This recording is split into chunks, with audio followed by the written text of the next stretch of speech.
दूसरे के विचारों को अपने विचारों से मिलाना, यही है रिगार्ड देना। क्योंकि विचार एक ड्रामा के अंदर केवल फॉर्मेलिटी है।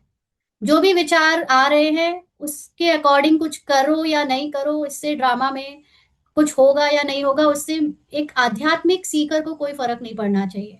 क्योंकि उसके लिए सबसे ज्यादा जरूरी है उसकी अपनी अवस्था सत्य तक पहुंच जाए। बाहर फिजिकली कोई प्रोग्राम कैसे होगा, कोई सेवा कैसे होगी, लोग आपकी बात को मानेंगे कि नहीं मानेंगे, उससे उसको फर्क नहीं पड़ना चाहिए। क्योंकि ये सब चीजें केवल टेम्पररी है, ड्रामा के अंदर साइड सीन है।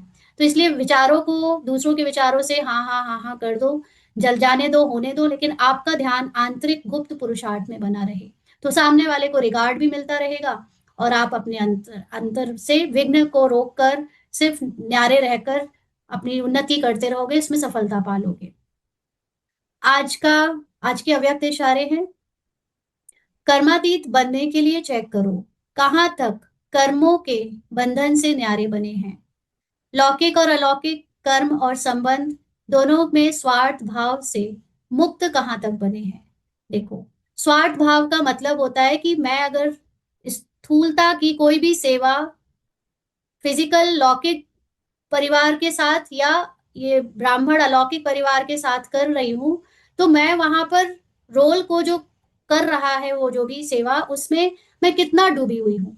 मैं निमित्त मात्र उसको बस कर रही हूँ, या मैं उसमें इमोशनली फंस गई हूँ।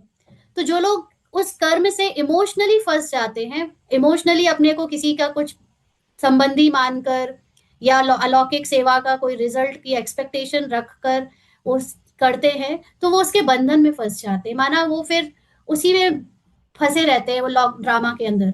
तो जब कर्मों के हिसाब किताब व किसी भी व्यर्थ स्वभाव संस्कार के वश होने से मुक्त बनेंगे, तब कर्मातीत स्थिति का को प्राप्त कर सकेंगे।